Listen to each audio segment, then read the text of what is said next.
સતત છેલ્લા 2 દિવસથી કચ્છના લોકોની વચ્ચે છું. અતિશય મુશ્કેલી ભરી પરિસ્થિતિ કેટલાક વિસ્તારોમાં કચ્છમાં પેદા થઈ છે. ગઈકાલે હું માંડવી શહેરમાં હતો.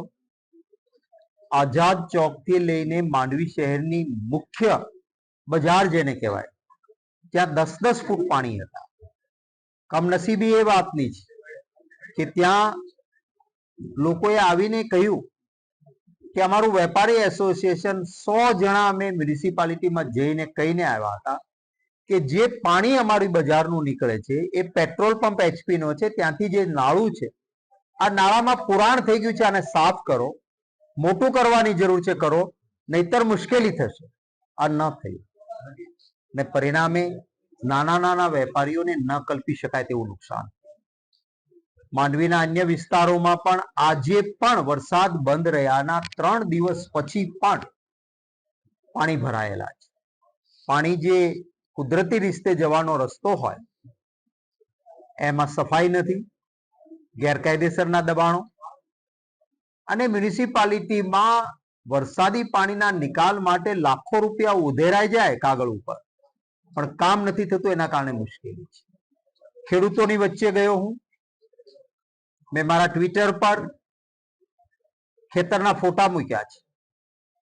સંપૂર્ણપણે કેળા, પપૈયા, વૃક્ષોની ખેતી જમીન દોસ્ત છે.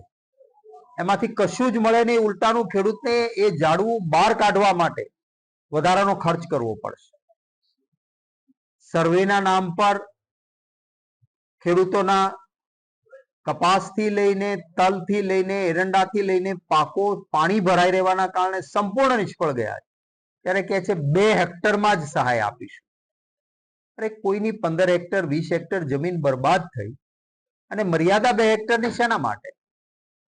જેનું સંપૂર્ણ નુકસાન થયું છે એવા લોકોને કહેવામાં આવે છે કે ફોર્મ ભરો, તમારી ઘર વકરીને કપડા બધું ગયું તો એ 2500, ઘરનું નુકસાન ગયું તો મહત્તમ 2500.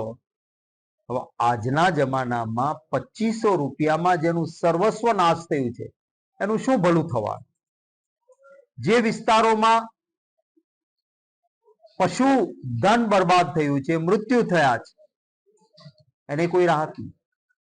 સરકારનો કોઈ એવો પરિપત્ર છે? મને કહેવામાં આવ્યું કે કચ્છમાં દાડમ, ખારેક, આંબા આ મુશ્કેલીથી ઉભા થયેલા વૃક્ષોને નુકસાન થયું છે તો કે છે એનો સર્વે કરવામાં નહીં આવે, ખાલી કેળ ને પપૈયાનો જ સર્વે કરીશું. આ પણ વ્યાજબી નથી. 2 લાખ ઉભા કરીને ઘર બનાવેલું પડી ગયું હોય તો કે તમે સિમેન્ટથી ઘર નહોતું એટલે ન તમારું સ્વીકારીએ, આવી અબડાસામાં ફરિયાદ મળી. આ ન ચાલે.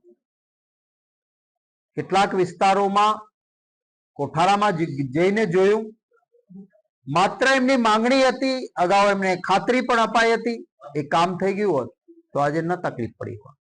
મીઠાના અગરવાળા અને કંપનીઓ વાળા પાણીના જવાના રસ્તે પાળા બનાવી દીધા અને પરિણામે ગામો ડૂબ્યા છે. રોડ બન્યો, કુદરતી પાણીના નિકાલનું નાળું ન બનાવ્યું, પરિણામે લાલા હોય, જખો હોય કે વાંકુ જેવા વિસ્તારોમાં મુશ્કેલી ઊભી થાય. રેલવેનો ટ્રેક બન્યો છે પરંતુ એની નીચેના કોઝવેમાં પાણી ભરાઈ રહે અને માણસ ન જઈ શકે. આ વ્યાજબી નથી. જે લખપતના બેખડા, ચામડા, ચકરાઈ, મીંઢિયારી, ઇવન હાજીપીર, આજે પણ ત્યાં વીજળીના જોડાણ શરૂ નથી થયું, વીજ પુરવઠો પુનઃસ્થાપિત નથી થયો. લોકોએ જાતે થાંભલા ઉભા કરવાની મહેનત કરવી પડે. આ બરાબર નથી. બહારના જિલ્લાઓમાં જ્યાં તકલીફ નથી ત્યાંથી ટીમો બોલાવીને તાત્કાલિક વીજ જોડાણ કરવા જોઈએ. કારણ કે વીજળી ન હોય, પાણીની સપ્લાય ન થાય, ગંદુ પાણી પીવું પડે તો રોગચાળો ફાટી નીકળે. આ પરિસ્થિતિ બહુ જ જગ્યાએ જોવા મળી છે. અમારા કાર્યકર્તા મિત્રોને પણ વિનંતી કરી છે અને સૌ યથાશક્તિ મદદરૂપ બને છે. તંત્રને પણ એમની ક્યાંય જરૂરિયાત હશે તો વિના મૂલ્યે કાર્યકર્તાઓ સર્વેમાં ફોર્મ ભરી દેવામાં મદદરૂપ બનશે. મારા સાથે સતત નેતાઓ અને કાર્યકર્તાઓ જોડાયા હતા. કચ્છી માળુઓએ હું જ્યાં ગયો છું ત્યાં કચ્છની એક અસ્મિતા છે.